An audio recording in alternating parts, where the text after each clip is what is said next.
Nourishing Ghosts. Under the relentless drumming of rain, the village seemed to have sunk into a gloom that mirrored the overcast sky. The downpour had lasted for days, turning roads into rivers of mud and keeping everyone indoors. No one could work, and the normally bustling village was eerily quiet save for the steady patter of rain and the occasional distant murmur of conversation. In one of the village's modest houses, a group of middle-aged men gathered, seeking refuge from the dreariness outside. The house belonged to Mrs. New, a woman known in the village for her hospitality, though today her patience was wearing thin. The men had been coming over every day since the rain began, treating her home like a local tavern, drinking and carousing from morning until night. Seated around a low wooden table, the men grumbled about the weather, their voices growing louder with each cup of rice wine. "This rain, it's like it'll never end," muttered Mr. Ton, a burly man with a perpetually sour expression. "How are we supposed to get any work done?" Scoffed Mr. Carr, who was known for his sharp tongue. He took a long swig from his cup, wiped his mouth on his sleeve, and laughed. "You don't have anything to complain about, Tan. No wife, no kids, nothing to do but drink and gripe about the weather. If anyone should be worried about work, it's me, not you." Tan's face flushed with embarrassment, but he bit back a retort. It was true his life was simple, perhaps too simple, and his days often blurred together in a haze of drink and idleness. The other men chuckled at his expense, but their laughter was good-natured, softened by the familiarity of long-time friends. "Leave him alone," Ka interjected Mr. Mui, a man with a kind face who often played the peacemaker. "We're all stuck here together. No point in turning on each other just because of a little rain." The tension eased and the men raised their cups in a toast, the clinking of ceramic breaking the monotony of the rain. But even as they joked and drank, there was a growing restlessness among them, a sense of being trapped. The weather had them confined, but more than that, it was the staleness of their own lives that seemed to be closing in on them. In the kitchen, Mrs. Numu moved about with practiced efficiency, though her mind was far from the tasks at hand. She had tolerated these men's presence for the first few days, but as the rain continued, so did their daily visits, and her patience was running thin. They had taken over her home, eating her food, drinking her husband's rice wine, and leaving her to clean up the mess. "They treat this place like a tavern," she muttered under her breath, her hands busy preparing yet another round of snacks. "Drinking all day, every day. They've got no shame." She slammed the pot down a little too hard, the clatter echoing through the small kitchen. But it wasn't just the mess or the noise that bothered her. There was something more, something darker brewing inside her. Mrs. Nu had always prided herself on being a good hostess, a woman who could handle anything life threw at her. But this was different. The men's endless presence was gnawing at her sanity, making her feel like a prisoner in her own home. As she chopped vegetables for a stir-fry, her thoughts began to spiral. The sound of the men's laughter from the other room grated on her nerves, each guffaw like a nail driven into her skull. She could feel something inside her snap, a frayed wire finally giving way under too much pressure. Mrs. Nu's hand still, the knife hovering above the cutting board. Her mind raced, a whirlwind of thoughts that she couldn't quite grasp. All she knew was that she couldn't take it anymore. The constant noise, the smell of alcohol that seemed to permeate every corner of her house, the way they treated her home like it was theirs, it had to stop. Her eyes darted to a small, inconspicuous packet tucked away in a drawer. It was something she had picked up at the market months ago, a powder with a reputation for its effects. It wasn't poison exactly, but it was known to cause discomfort, to say the least. She had bought it on a whim, not really intending to use it, but now it seemed like the perfect solution. Before she could second guess herself, she reached for the packet. Her fingers trembled slightly as she opened it, revealing a fine white powder.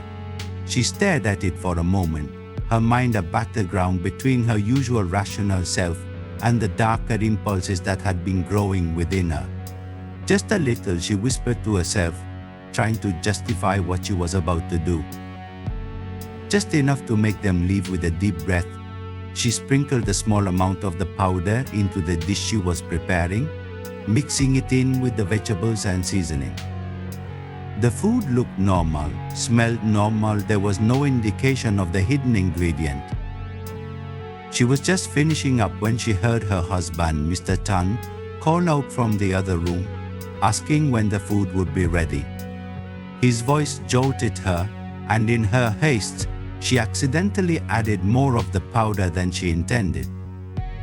She froze, staring at the dish in horror, but there was no time to fix it. The damage was done. Steeling herself, Mrs. Nu arranged the food on a large platter and carried it into the main room where the men were gathered. As soon as she entered, their faces lit up, their earlier grumbles forgotten at the sight of the food. Finally, Mr. Ton exclaimed, clapping his hands together. "We were beginning to think you'd forgotten about us." Mrs. Nu forced a smile as she set the platter down on the table. "Good things take time, gentlemen," she replied, her voice steady despite the turmoil inside her. "I hope you enjoy it." The men wasted no time diving into the food with gusto.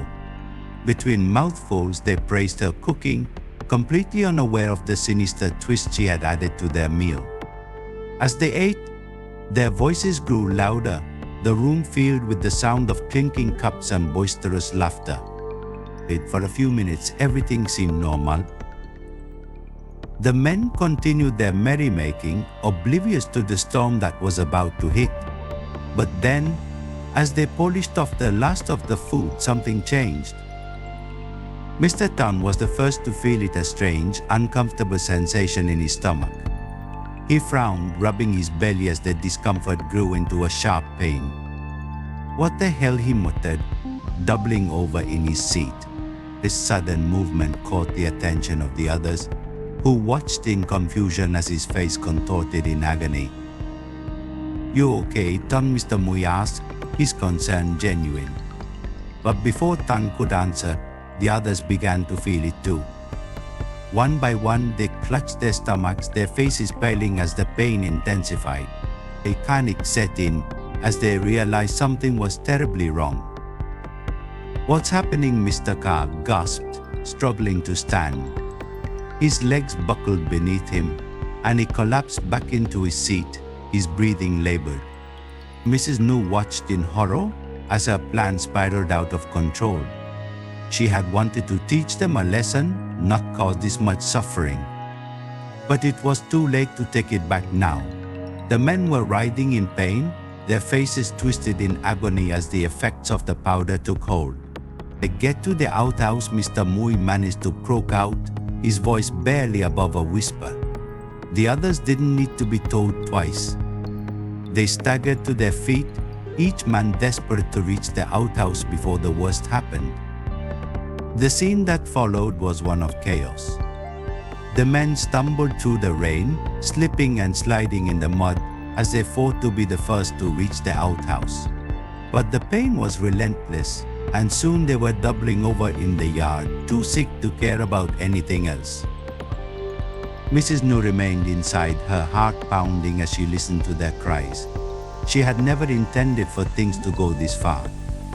The sight of them, once so loud and boisterous, now reduced to groaning wrecks, filled her with a mixture of guilt and satisfaction. She had wanted them out of her house, and now they were, but at what cost? Hours passed, and the rain showed no signs of letting up.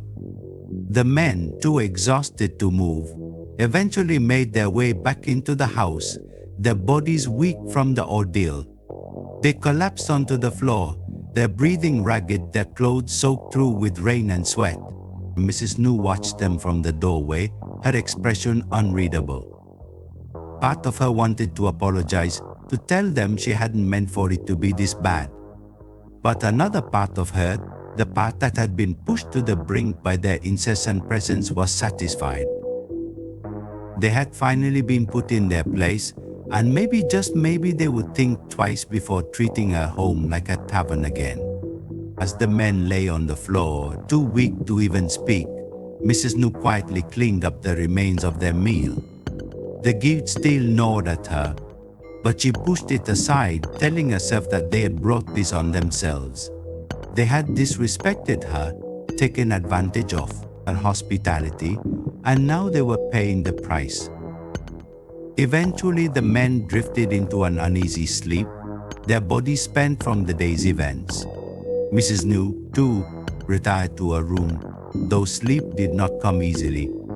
Her mind replayed the events of the day, the looks of pain on the men's faces, the sound of their groans echoing in her ears. She had achieved her goal, but the victory felt hollow. Morning came, and with it a strange silence. The rain had finally stopped, leaving the village shrouded in a misty haze.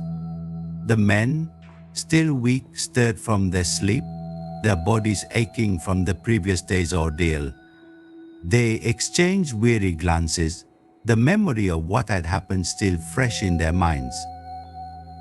Mr. Ton was the first to speak, his voice hoarse. What happened yesterday?" he asked, his brow furrowed in confusion. The others were silent for a moment, each man grappling with the same question. They had no clear answer, only the vague memory of pain and sickness. Finally, Mr. Mui spoke up, his tone uncertain.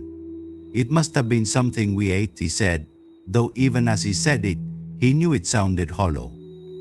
Mrs. New, who had been listening from the doorway, stepped into the room. Her expression was calm, her voice steady as she addressed them. "You all ate too much and drank too much," she said, her tone leaving no room for argument. "It's no wonder you got sick." The men exchanged uneasy glances, none of them willing to contradict her. Deep down, they suspected there was more to it than that, but they were too ashamed to admit it. They had overindulged, and now they were paying the price. As they slowly got to their feet, each man swore to himself that he would never let things get so out of hand again. They mumbled their apologies to Mrs. New, their voices tinged with embarrassment. She accepted their apologies with a nod, but inside she felt no satisfaction, only a deep weariness. The men left the house, their steps unsteady as they made their way back to their own homes. The village was still quiet, the storm clouds finally dispersing, leaving behind a sense of calm. But for Mrs. New, the storm was far from over. The events of the previous day had left her with a heavy heart, and as she watched the men disappear into the mist, she wondered if things would ever truly return to normal. In the days that followed, the village began to return to its usual rhythm. The sun broke through the clouds, and the villagers, freed from the confines of their homes, resumed their work. But something had changed. The men who had once treated Mrs. New's home as their personal tavern were now more subdued, their laughter quieter, their visits less frequent. And though the village went on as before, there was a lingering sense of unease, a feeling that something had been lost in the storm. Mrs. New, too, felt the weight of it, the guilt and the regret pressing down on her. She had wanted to take back control, to reclaim her home from the men who had taken it over. But in doing so, she had crossed a line, and now there was no going back. The rain may have stopped. but the shadows it left behind would linger for a long time.